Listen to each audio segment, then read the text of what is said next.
जय जिनेन्द्र छात्राओं, अध्याय 6 के भाग 1 में हमने जाना था ईंधन क्या है, ईंधन के प्रकार, ईंधन की दक्षता, ईंधन का ऊष्मीयमान, आदर्श ईंधन के गुण व ईंधन के उपयोग उससे होने वाली हानियां। इस भाग के अंत तक हम जानेंगे कि दहन क्या है, दहन के प्रकार, दाह्य व अदाह्य पदार्थ कौन से हैं, दहन के लिए वायु आवश्यक है, ज्वलन ताप क्या है, आग पर नियंत्रण कैसे पाया जाता है, ज्वाला व ज्वाला की संरचना। बच्चों बताओ, अगर आपसे कहा जाए कि आपको आग जलाना है तो आप क्या करेंगे? निश्चित ही आप कहेंगे कि हम ईंधन लेंगे और किसी वस्तु से उसमें आग लगा देंगे। हाँ, बिल्कुल ठीक। अब जरा यहाँ देखिए कि ये किस प्रकार आग लगा रहे हैं। इसे देखकर आपको क्या लगता है कि अग्नि जलाने के लिए किन किन चीजों की आवश्यकता होती है? आग लगाने के लिए निम्न 3 वस्तुओं की आवश्यकता होती है। वो है ईंधन, वायु और अग्नि।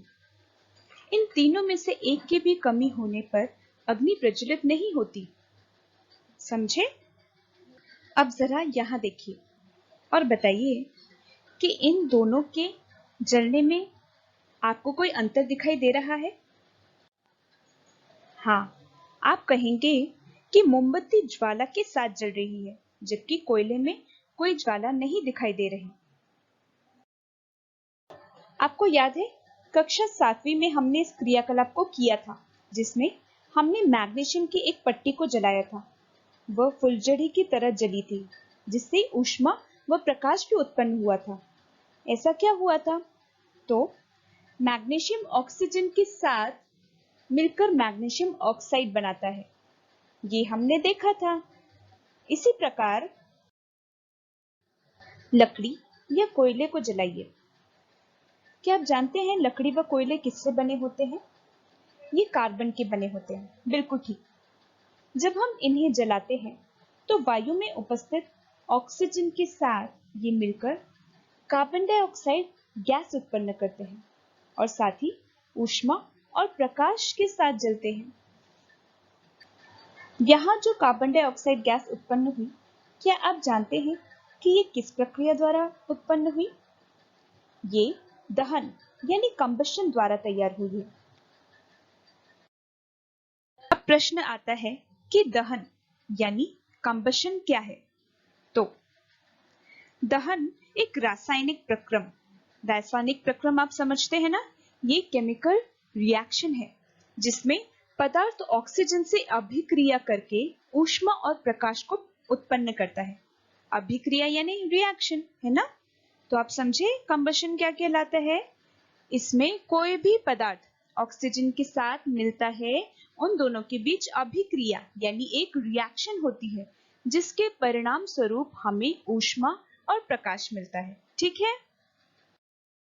वैसे ऑक्सीजन से अभिक्रिया के बारे में हम अध्याय 4 में पढ़ चुके हैं, है ना? पर बताइए, क्या सभी पदार्थों का दहन हो सकता है?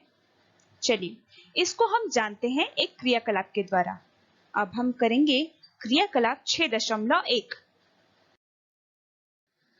इस क्रियाकलाप को करने के लिए हम कुछ पदार्थ लेंगे, जैसे कि तिनके यानी स्ट्रॉ, माचिस की तीली, मिट्टी का तेल, कागज, लोहे की कील, पत्थर के टुकड़े, शीशा आदि। अब इन पदार्थों को हम एक एक करके जलाएंगे। ध्यान से देखिए, जिन पदार्थों का दहन होता है उन्हें हम दाह्य पदार्थ कहते हैं और जिन पदार्थों का दहन नहीं होता उन्हें हम अदाह्य पदार्थ कहते हैं। इस प्रकार एक एक करके इन वस्तुओं को जलाने पर हम इस निर्णय में पहुंचेंगे कि कौन से दाह्य पदार्थ हैं व कौन से अदाह्य। अतः हम कह सकते हैं कि स्ट्रॉ यानी तिनके, माचिस की तीली, मिट्टी का तेल ये दाह्य यानी कंबस्टिबल पदार्थ हैं और लोहे की कील, पत्थर व शीशा ये अदाह्य यानी नॉन कंबस्टिबल पदार्थ है। अब आप इस सारणी को देखिए और इन पदार्थों को दाह एवं अदाह यानी combustible and non combustible substance में विभाजित कीजिए। अब आप बताइए कि मैग्नीशियम और कोयला कैसे पदार्थ है, दाह अथवा अदाह है। और एक बात बताइए बच्चों, ये दहन यानी कंबशन किन परिस्थितियों में होता है? तो दहन किन परिस्थितियों में होता है ये हमें क्रियाकलाप द्वारा जानेंगे। एक जलती हुई मोमबत्ती के ऊपर कांच की चिमनी के को दो गुटकों की सहायता से इस प्रकार रखिए जैसा कि यहाँ दिखाया गया है। वायु का चिमनी में प्रवेश होता रहे, ये ध्यान रखिए। देखिए इस स्थिति में ज्वाला का क्या होता है। इसके साथ अब हम दूसरी मोमबत्ती पर चिमनी को बिना गुटकों की सहायता से रखते हैं। यहां भी ज्वाला को देखिए। अब तीसरी स्थिति में देखिए, मोमबत्ती पर कांच की चिमनी के साथ कांच की प्लेट रखते हैं। ज्वाला को पुनः देखिए। पहली स्थिति में वायु मिलने से वह आसानी से जलती है। दूसरी स्थिति में वायु पर्याप्त न मिलने पर यह कंपन करते हुए धुएं के साथ बुझ जाती है। और तीसरी स्थिति में वायु न मिलने से ज्वाला यूं ही बुझ जाती है। अतः आप बताइए इस क्रियाकलाप से क्या निष्कर्ष निकलता है? आपको क्या लगता है इसे किस चीज की आवश्यकता है? हाँ, आपने ठीक समझा। दहन के लिए वायु की आवश्यकता होती है। जब वायु ठीक से पर्याप्त मात्रा में उपलब्ध होती है तो अग्नि या दहन होता है। इसी प्रकार आप इस क्रियाकलाप को लकड़ी के टुकड़े के साथ दोहराइए और देखिए कि क्या यह भी जलना बंद हो गया। अतः हम कह सकते हैं कि दहन के लिए किसकी आवश्यकता है? हाँ, वायु की। अब बताइए कि क्या मोमबत्ती और कागज की तरह सभी पदार्थ तुरंत जलते हैं? चलिए एक क्रियाकलाप करते हैं, है ना? आप अपने घर में कुछ वस्तुएं एकत्रित कीजिए, जैसे कि कागज, गीला कागज, सूती कपड़ा और गीला कपड़ा। अब आप इन्हें एक एक करके जलाइए। इन वस्तुओं को जलाने में कितना समय लगा, आप उसे सारणी में भरिए व निष्कर्ष निकालिए। अब जरा यहाँ देखिए और जो यहाँ हो रहा है उसे घर पर करके देखिए। कागज के 2 कप तैयार कीजिए। इसमें से एक कप में 50 ml जल डालिए। दोनों कपों को अलग अलग मोमबत्ती द्वारा अब आप उसे गर्म कीजिए। क्या कागज के दोनों कप जल गए? नहीं, ऐसा क्यों? कागज का खाली कप तो जल गया, लेकिन जल से भरा कागज का कप नहीं जला। इसका पानी भी गर्म हो गया। सोचिए ऐसा क्यों हुआ? आप कहेंगे कि ऐसा जल की वजह से हुआ, पर बताइए जल से भरा कागज नहीं जला, क्योंकि यह कागज अपने न्यूनतम ताप यानी मिनिमम टेम्परेचर तक नहीं पहुंचा जिस पर यह जल सकता है। अर्थात न्यूनतम ताप यानी मिनिमम टेम्परेचर जिस पर कोई पदार्थ जलने लगता है उसे हम ज्वलन ताप यानी इग्निशन टेम्परेचर कहते हैं।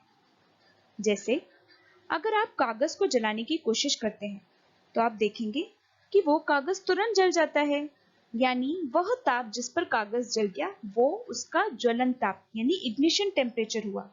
जब हम कागज में पानी डालते हैं और उसे जलाते हैं, जब तक वह कागज नहीं जलता तब तक या जिस तापमान पर वह कागज जलने लगता है वह उसका ज्वलन ताप यानी इग्निशन टेम्परेचर हुआ। तो देखा आपने, जल की शीतलता के कारण अग्नि भी कागज को जला नहीं सकी। ठीक इसी प्रकार यदि हम अपने मन को नियंत्रित जल की तरह शांत रखते हैं तो हमें भी कोई भी बाहरी तत्व जैसे कि ईर्ष्या, राग, क्रोध, मान, प्रतिस्पर्धा जो हमारी उम्र में आमतौर पर होते हैं उनसे हम बच सकते हैं। आप जानते हो बच्चों, आचार्य जी ने भी कहा है कि मन को ठंडे बस्ते में रखना चाहिए, समझे? चलो अब जरा सोचो और बताओ कि क्या सभी वस्तुओं का ज्वलन ताप यानी इग्निशन टेम्परेचर एक सा होता है या अलग अलग होता है? आपको पता है कई वस्तुएं ऐसी हैं जिनका ज्वलन ताप बहुत ज्यादा होता है, यानी उन्हें जलने के लिए बहुत ज्यादा टेम्परेचर लगता है, और कुछ वस्तुएं ऐसी होती हैं जिनका ज्वलन ताप बहुत ही कम होता है। उदाहरण के लिए कागज देख लो। तो ऐसे पदार्थ जिनका ज्वलन ताप इग्निशन टेम्परेचर कम होता है और जो ज्वाला के साथ आसानी से जल जाते हैं, उन्हें हम ज्वलनशील पदार्थ यानी फ्लेमेबल सब्सटेंस कहते हैं। उदाहरण हम अपने घरों में देखते हैं, जिसे एलपीजी में हम गैस पकाते हैं, पेट्रोल द्वारा गाड़ी चलाते हैं आदि। बच्चों, जैसा कि अभी हमने जाना, किसी भी वस्तु को जलाने के लिए वायु की आवश्यकता होती है। तो क्या आपने कभी इस बारे में सोचा कि माचिस भी तो वायु में उपस्थित है, तो वायु की उपस्थिति में माचिस यूं ही क्यों नहीं जल जाती? बताइए, हमें क्यों इसे डिब्बी के बाजू में रगड़ना पड़ता है? ये सब जानने से पहले हम जानते हैं माचिस का इतिहास क्या है। बच्चों, आपको पता है माचिस का इतिहास बहुत पुराना है। 5000 से अधिक वर्ष पूर्व प्राचीन मिस्र में गंधक यानी सल्फर में डुबोए गए चीड़ की लकड़ी के छोटे टुकड़े माचिस की तरह उपयोग किए जाते थे। प्राचीन मिस्र यानी इजिप्ट में।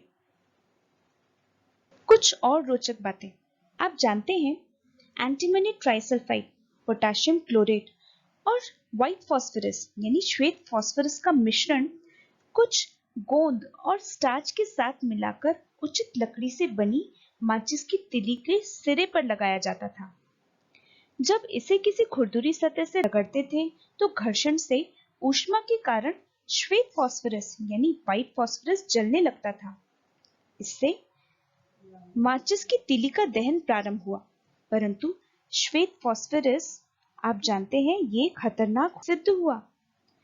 आजकल माचिस के सिरे पर केवल एंटीमनी ट्राइसल्फाइड, पोटेशियम क्लोरेट यही लगा हुआ होता है, और जिस पर हम रगड़ते हैं उसके सतह पर यानी सरफेस पर कांच का पाउडर और लाल फास्फोरस लगाते हैं। व्हाइट फास्फोरस ज्यादा खतरनाक है। रगड़ने पर रेड फास्फोरस लाल फास्फोरस व्हाइट फास्फोरस में परिवर्तित हो जाता है और तुरंत ये पोटेशियम क्लोरेट से अभिक्रिया यानी रिएक्ट करता है और ऊष्मा उत्पन्न करता है, जिससे एंटीमनी ट्राइसल्फाइड का दहन प्रारंभ हो जाता है। ये है माचिस का इतिहास। तो अब आप समझे कि माचिस वायु में क्यों नहीं जलती। चलिए बच्चों, हमने देखा है कि हम घरों, दुकानों व कारखानों आदि कई कार्यों में अग्नि का उपयोग करते हैं। वो आग कैसी होती है? वह नियंत्रित आग होती है ना? लेकिन जब ये आग अनियंत्रित होती है तब जन धन व जीवों सभी को नुकसान पहुंचाती है। तो फिर हम कभी आग लगने पर इस पर नियंत्रण कैसे पा सकते हैं? आपने सोचा है? जैसे कि हम जानते हैं, आग उत्पन्न करने के लिए हमें 3 आवश्यक पदार्थ चाहिए। वो क्या है ना? ईंधन, वायु और अग्नि। अब सोचिए, अगर आपको आग को नियंत्रित करना है तो आपको क्या करना होगा? बच्चों, यदि हम इनमें से एक या उससे ज्यादा आवश्यकताओं को हटा देंगे तो हम आग को नियंत्रित कर सकते हैं। अधिकांश स्थितियों में आपको पता है ईंधन को हटाना संभव नहीं होता। क्या आपने सोचा है ऐसा क्यों? ऐसा इसीलिए क्योंकि मान लीजिए अगर आग किसी कारखाने या भवन में लगी हो तो बताओ, क्या आप आग बुझाने के लिए कारखाने या भवन को हटा सकते हो क्या? नहीं ना। अब जरा इस दृश्य को देखिए। यहाँ क्या हो रहा है? अरे ये क्या? इस दृश्य में आग को बुझाने के लिए कंबल डाला गया है। क्या आप जानते हैं कि ऐसा क्यों किया गया? ऐसा इसलिए किया गया क्योंकि कंबल डालने से वायुमंडल में उपस्थित ऑक्सीजन कपड़े में लगी आग के संपर्क में नहीं आ पाती, जिससे दहन की प्रक्रिया बंद हो जाती है और आग बुझ जाती है। क्या आपने ऐसे पहले कभी जाना था? इसीलिए हम आग बुझाने के लिए सामान्यतः वायु के प्रवाह को हटा देते हैं या हटा सकते हैं और ईंधन के ताप को भी कम कर सकते हैं। बताओ ईंधन के ताप को कैसे कम कर सकते हैं? पानी डालने से, है ना? बच्चों, क्या आपको कोई ऐसी घटना याद है जब आपके घर में कहीं पर आग लग गई हो? तब आप सबसे पहले कार्य क्या करते हो? आप तुरंत पानी लाते हो और आग को बुझाने का प्रयास करते हो, है ना? और यदि यह आग लकड़ी, कागज या कपड़े में लगी हो तो पानी से बुझ जाती है। ऐसा क्यों हुआ? ऐसा इसलिए हुआ क्योंकि पानी दाह्य पदार्थ को ठंडा कर देता है, जिस कारण से पदार्थ का ताप ज्वलन ताप से यानी इग्निशन टेम्परेचर से कम हो जाता है और आग बुझ जाती है। आपने यह देखा होगा, जब आप या आपके घर में कोई जल जाता है तब हम क्या करते हैं? हाँ, या तो हम डॉक्टर के पास जाते हैं या फिर आपको पता है इसका उपचार आप आयुर्वेद के द्वारा छोटी चीजों में घर पर भी कर सकते हैं। तो क्या होता है आयुर्वेद? क्या आप जानते हैं ये आयुर्वेद क्या है? आयुर्वेद दो शब्दों से मिलकर बना है। आयु जिसका अर्थ है जीवन तथा वेद जिसका अर्थ है ज्ञान। अतः आयुर्वेद का अर्थ है स्वस्थ जीवन जीने का ज्ञान। अब हम जानेंगे जलने पर आयुर्वेदिक उपचार। ग्वारपाठा यानी एलोवेरा। जलने पर एलोवेरा का गूदा लगाएं। घी, बरगद और पीपल की छाल का चूर्ण घी में मिलाकर लगाएं। ये हमें ठंडक देता है। नारियल, कोकोनट ऑयल, नारियल का तेल लगाने से धूप की कालिमा यानी सनबर्न और सन टैन से बचाव होता है। चंदन पाउडर, हल्दी और आंवला, इसका घोल बनाकर पेस्ट की तरह इसे लगाएं। खीरा यानी ककड़ी, खीरे के रस लगाने से भी ठंडक मिलती है। बच्चों, ये तो हुई सामान्य सी आग, लेकिन आपने देखा होगा कभी-कभी विद्युत उपकरण यानी इलेक्ट्रिकल अप्लायंसेस की वजह से भी आग लग जाती है। तो आप इस आग को बुझाने के लिए किसका उपयोग करेंगे? क्या आप इसे भी जल से बुझाएंगे? नहीं, ऐसा मत करना। ऐसा क्यों? क्योंकि आप जानते हैं कि जल विद्युत का सुचालक यानी कंडक्टर है। अगर आप इस पर जल डालेंगे तो क्या होगा? हाँ, आपको भी जोर से करंट लग सकता है। और यदि मानिए कि आग तेल और पेट्रोल में लगी हो, तब आप जल का प्रयोग करते हो क्या? नहीं, हम इसे बुझाने के लिए भी जल का उपयोग नहीं करते। ऐसा क्यों? क्या आपको पता है? क्या आपने कभी देखा जो दाल घर पे बनी होती है, उसमें तेल ऊपर तैरता है या नीचे? हाँ, तेल ऊपर तैरता है। तो यहाँ पर भी ऐसा ही होगा। तेल ऊपर आ जाएगा, जल नीचे चला जाएगा, तो आग तेल में लगी रहेगी। बच्चों, इसीलिए हमें विद्युत उपकरण यानी इलेक्ट्रिकल अप्लायंसेस और पेट्रोल जैसी ज्वलनशील पदार्थों में लगी आग को बुझाने के लिए जल का उपयोग तो नहीं करना चाहिए। तो हमने उससे बचाव हम कैसे कर सकते हैं? देखते हैं। बच्चों, आपने इसे तो कई बार देखा होगा, है ना? ये क्या है? ये है अग्निशामक यानी फायर एक्सटिंग्विशर। हम विद्युत उपकरण और पेट्रोल आदि जैसी ज्वलनशील पदार्थों में लगी आग को बुझाने के लिए कार्बन डाइऑक्साइड का प्रयोग करते हैं, जो हमें अग्निशामक से प्राप्त होती है। विद्युत उपकरणों में लगी आग को बुझाने के लिए फायर एक्सटिंग्विशर से कार्बन डाइऑक्साइड बाहर आती है।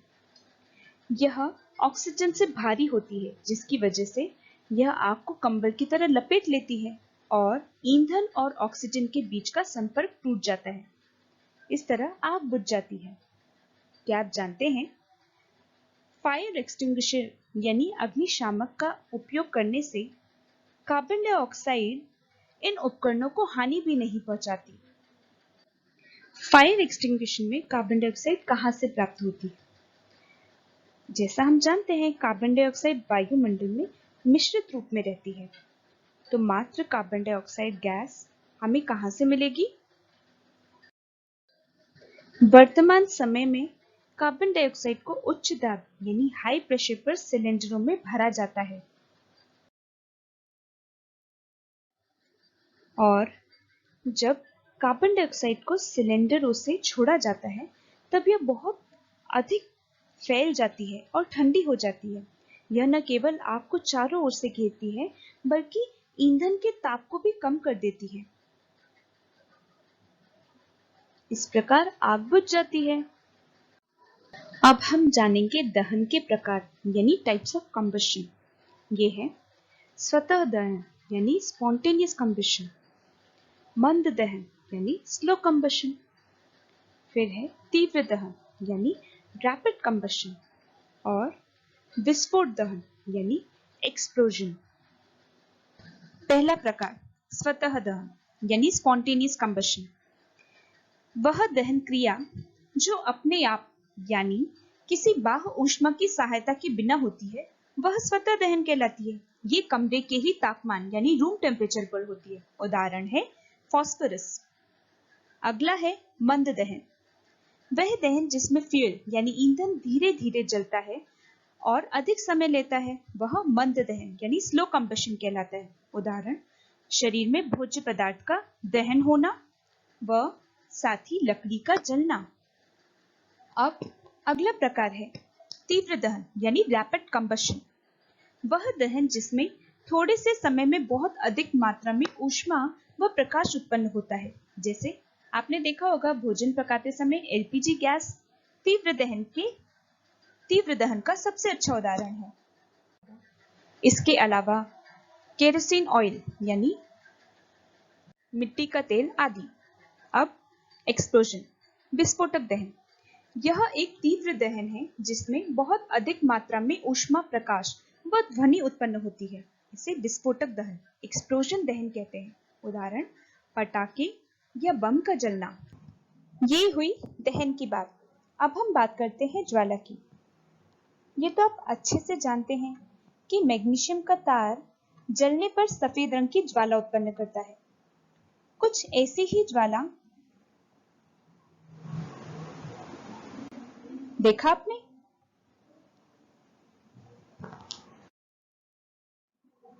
कुछ ऐसी ही ज्वाला आपने मोमबत्ती, कपूर, एलपीजी गैस, मिट्टी के तेल आदि में देखी होगी।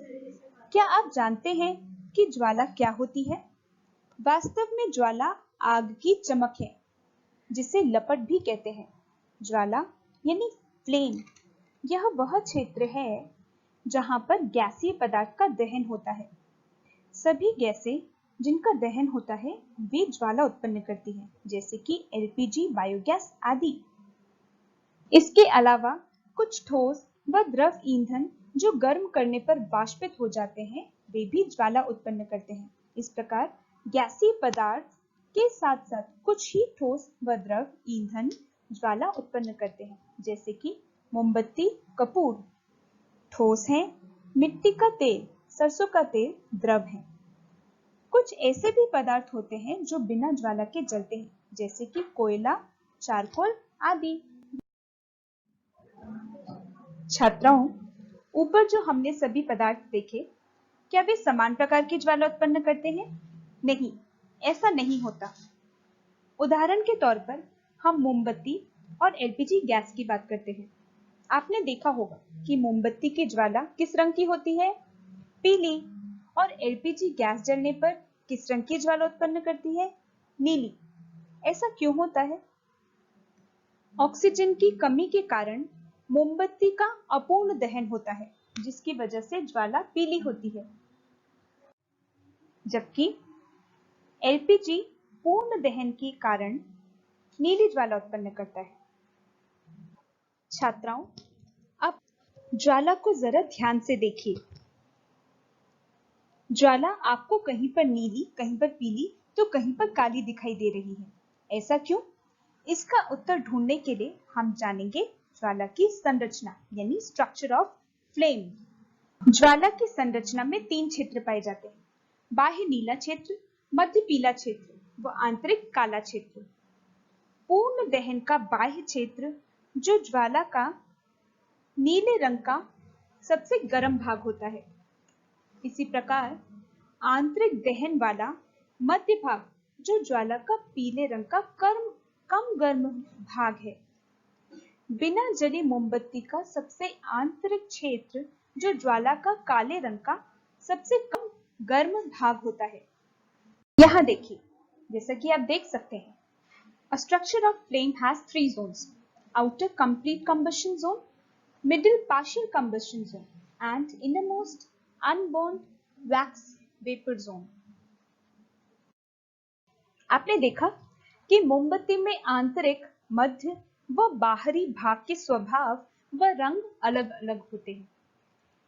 ठीक इसी प्रकार मोमबत्ती की आंतरिक शीतल भाग के जैसे हमारे शरीर के अंदर स्थित आत्मा का स्वभाव भी शीतल होता है। मोमबत्ती के मध्य भाग के जैसे दैनिक जीवन में हम राग द्वेष यानी किसी का अच्छा व किसी का बुरा करके अपने स्वभाव को छोड़ देते हैं। लेकिन जब कोई प्रतिकूल परिस्थिति आती है, तब हम मोमबत्ती के बाह्य भाग की तरह क्रोध आदि कषाय की तीव्रता से स्व व पर का विनाश कर लेते हैं। इस प्रकार हमने सीखा दहन व दहन के प्रकार। दहन के लिए वायु आवश्यक है। दाह्य व अदाह्य पदार्थ। आग उत्पन्न करने के लिए ईंधन, वायु व अग्नि आवश्यक होते हैं। ज्वलन ताप वह न्यूनतम ताप है जिस पर दाह्य पदार्थ आग पकड़ लेता है। आग पर नियंत्रण करने के उपाय, साथ ही ज्वाला व ज्वाला की संरचना। छात्राओं, पाठ को ध्यान से पढ़िए। जय जिनेंद्र।